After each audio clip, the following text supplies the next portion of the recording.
Welcome back to Time with the Barbarian. And one of the things that's part of this game that I have not implemented yet is the Mega Laser. Gotta put the Mega Laser in, but I've kind of been holding off because it's gotta be a significant amount of work. So let's take a look now at what it's gonna take to do the Mega Laser in Unity. So for the Mega Laser, I could really just make a big sprite or a series of sprites, but I was thinking, let's go with a line renderer. I haven't used a line renderer yet in this series, and it's kind of interesting. So let's just do that. Let's create a line renderer.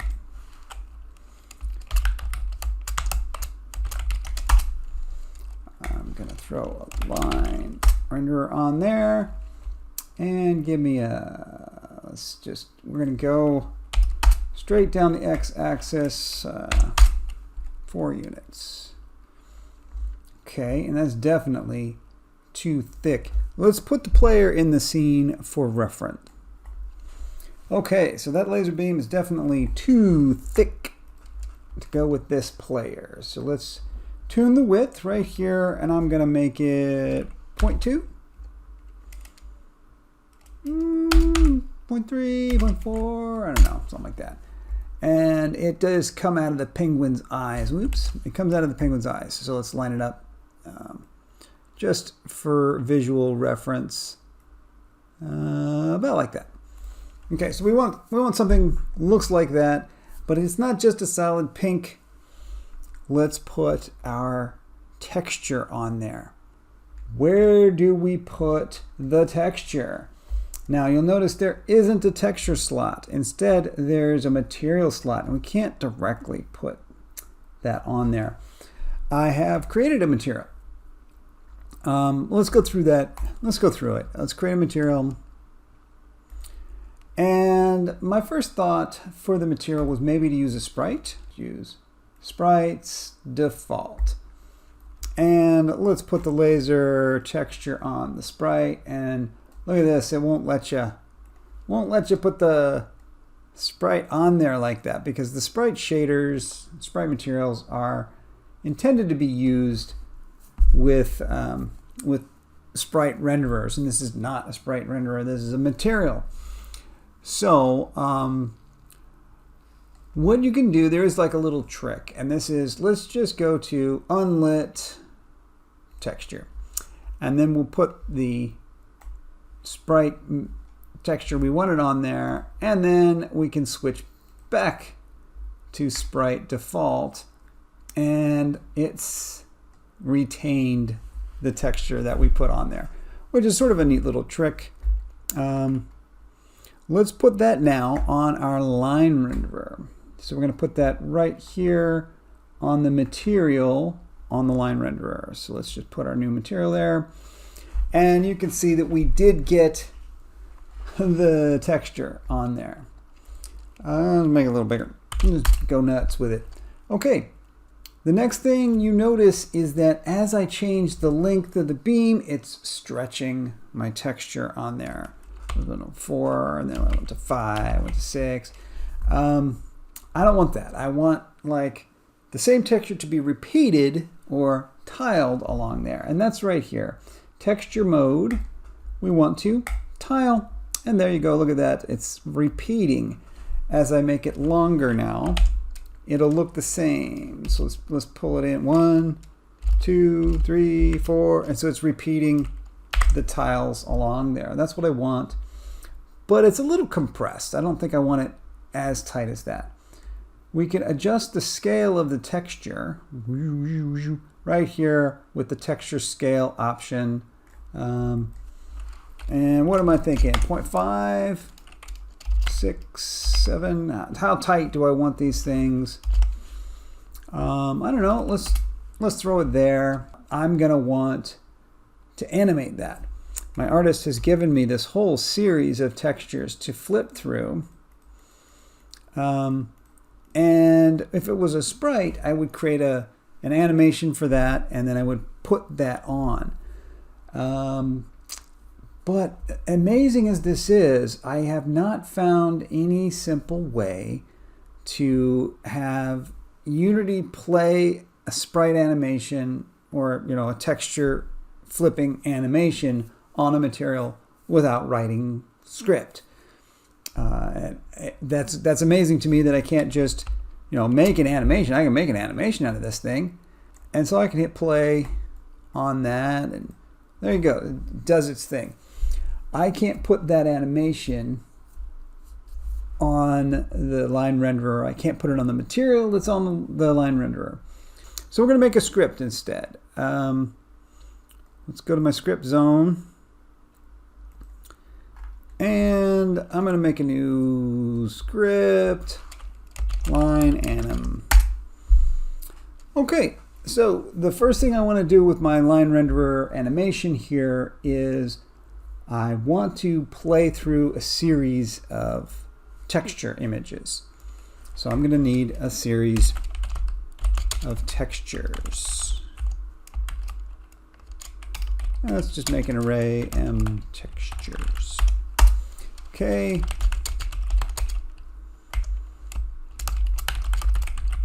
And something to control how fast it goes. Okay, and let's then create a little timer that's going to run that.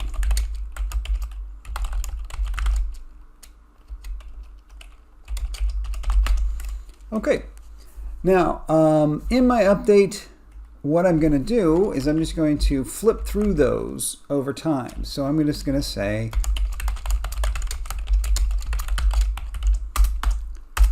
advance my timer and make sure the timer then loops around as the number of textures is exceeded. So, and you know what? I'm going to put an if on here. If m textures greater than 1, and textures dot length is greater than 1. If it's only 1 or less, then this is silly, so we won't do it. But if we do have more than one animation texture, we will do this, and I will say while m timer is greater than or equal to m textures dot length, m timer minus equals m textures dot length. Okay, that's a little bit of a clunky way of writing that, honestly, but I find it's very understandable and very simple. And the truth is, this while loop will only run one time unless your delta time is huge. Oh, I forgot my anim speed. Let's put that on there. Okay, that will choose what frame we are on, and in fact,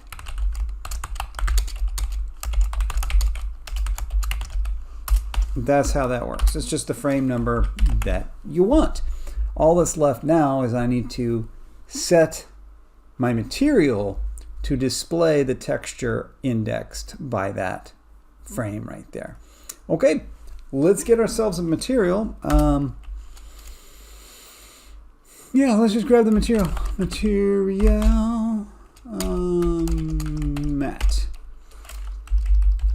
And the line renderer line equals get component line renderer. And matte equals new material line renderer dot material. Okay. And I'm going to do line dot material equals matte. Okay.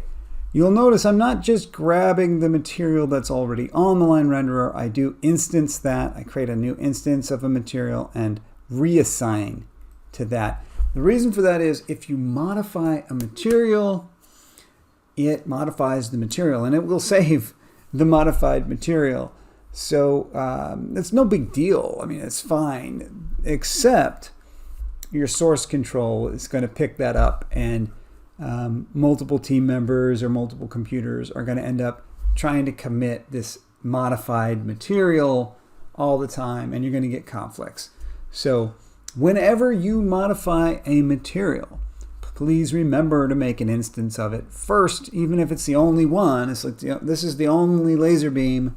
I don't have to worry about running separate timers on separate laser beams or anything, but I don't want to modify the actual original material because of source control conflicts. Okay, so I've got my material. All I need to do is down here, set texture, and the sprite animation uses underscore main text as the name of its animation. And then I just have to put in m textures anim frame. Okay, that should work. The laser beam, I forgot to put any textures on it. So let's do that now. I so wish you could multi-select and drag that on. As soon as I even select them, I lose that. So, so that's no good. We're just gonna have to put these in here. There's 10 of them. You know what, I'm just gonna type 10. Okay, we're just gonna have to drag them in. I mean, I could do this with a script or even a text editor. You can go straight in and edit the meta file. But it's only 10 of them. It's not going to be a big deal. Boom. Boom. And number 10. All right. And there's our laser animating. And I think maybe it's going a little faster than I want. Let's see here. What's 12 look like? It's like it's got like a stutter to it. Let me go a little slower here. 6. It's like the first frame and the last frame are identical. Could that be? Let's take a look here. The first frame and the last frame are identical. That happens sometimes when like an artist makes a loop. To fix that double frame problem, I'm just going to take one frame out of my animation, and I think I said I like the 12. I still think I'm seeing a little stutter in there somewhere. I'm going to slow it down. Let's go 5 frames per second. Yeah, there's a stutter. So one of these animation textures is the same as its neighbor. Yeah, these two are essentially the same. 5 and 6. So let's pull 6 out of the set. I'll just take this one out. Okay, that's pretty good. That's nice and smooth. I don't remember that from the previous game, but yeah, I think that looks pretty good. There you go. That's what I wanted to show you, is how to do texture animation on a line renderer. So to recap, you'll make a material. You can use the Sprite shader, but then the UI doesn't let you select the texture for display here. You have to choose some other. So I'm going to suggest just unlit texture, and then you can assign the texture in there using that technique, and then now you can switch back to the Sprite shader if you'd like to use the Sprite shader, and it will maintain the texture that you have assigned anyway. But really, I have decided I don't want to use the Sprite shader. I want to use unlit transparent. It's going to look basically exactly the same, but the unlit transparent shader gives me a feature that I want to have for the next part of what I'm going to show. So that's how to do your basic texture flipping animation for a line renderer or any material for that matter. But you may be curious, how did I figure out that underscore main text was the name of the texture that I had to assign? Let me show you how I did that. Sprites default. So I was using the Sprite shader, and we need to somehow dig into the Sprite shader to see how that works. And you know, maybe this is documented somewhere, but on our material we've selected a shader. In the shader spot there's a little edit button, and we can just choose the edit button, and then from there take us to the compile and show code. That should pop it open in your editor. And here's your shader. The name of the shader was Sprite's default, and that is correct. And you'll see right there, right at the top of the list, we have the underscore main text. Said I don't really want to use Sprite's default. In the end, I'm going to use the unlit transparent. So we'll do the same thing, edit the shader and compile and show code. And we will find, once again, main text appears in the shader for this one as well. I want to, instead of flipping from image to image, as long as I'm writing script anyway, I can move smoothly. Every game frame, I can move the whole thing a little bit forward using the texture UV offset. The UV offset.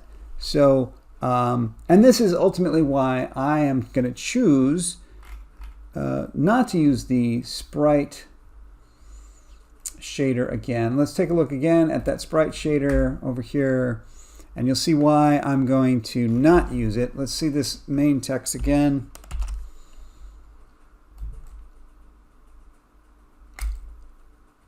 Okay, here we go. The main text is right there, and it's going to be used at VS text chord XY, which makes sense. The text chord, here we go. The texture coordinates that we use for our sprite is, you can see there, literally straight up just the input texture coordinates with no modifiers. However, the default shader has a modifier on there. Look at this. You see that little modifier? We can attack that little guy in code and leverage that to move our texture. So let's do this right here. All right, I'm going to make a new parameter. This is the scroll speed. And this is going to be, in one full texture is 1.0 in UVs. So how many textures do I want per second to scroll? I'm going to say, I don't know, I'm thinking 4. I don't know, 4 texture tiles. And so this is textures per second. Okay. All right. And I'm going to come right in here. And we'll say, yeah. Oh, I'll need a UV offset for this thing too. Let's go float m UV offset equals 0. All right, and I'm going to say m UV offset plus equals m scroll speed times time dot delta time. We're not going to truncate this one, but we can wrap it. And so I can do the same thing I did there, like with this while loop. I'm going to wrap it around 1. But I will go ahead and just use the simpler math this time. Equals m UV offset minus int m UV offset. Right, just the remainder. Just give me the remainder, because it's just a whole units of 1. That, you know, so from 0 to 1, and then after that it's just going to repeat. So that'll be fine. And let's just set this in here. Then I want to vector 2 UV equals new vector 2 of m UV offset comma 0. And mat.set texture offset, here it is. It's again going to be the main text, comma, UV. There we go. Look at it go. And so now it's a nice smooth scroll, very, very smooth. In fact, maybe too smooth. It's too fast. I think we slow it down a little bit. I can't really see what's going on. How about that? About 3. I think I like about 3, but I like it going the other way. I want it to be coming away from me, so I'm just going to put a -3. Does that look about right? Maybe it's a little too fast though. -2. That's not fast enough. -2.5. Okay, so there you go, and I got the effect. I can combine the two if I want. I'm wondering if maybe that would be better, because the beam looks rather static that way, whereas when I was looking at it as a sprite animation, you know, because it was jumping around, it kind of hid how static it really was. Let's see what it looks like with the two features together.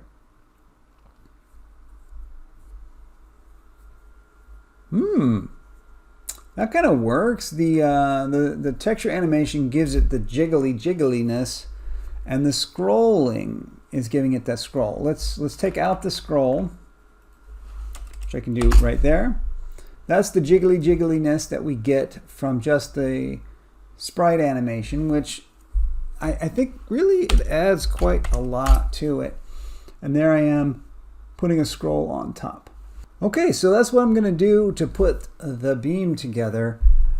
Hope you guys got a little something out of that. You got to see a little bit about how the line renderer can be used to animate by scripting your texture flip on a material. And also a little bit of a look into how you can inspect Unity's shaders to see what you have access to in those shaders. So you don't have to write your own shader. You can use their shaders and see what you can manipulate via script in there. Okay, so I think that'll be a wrap for tonight, and I will see you guys out there in development land.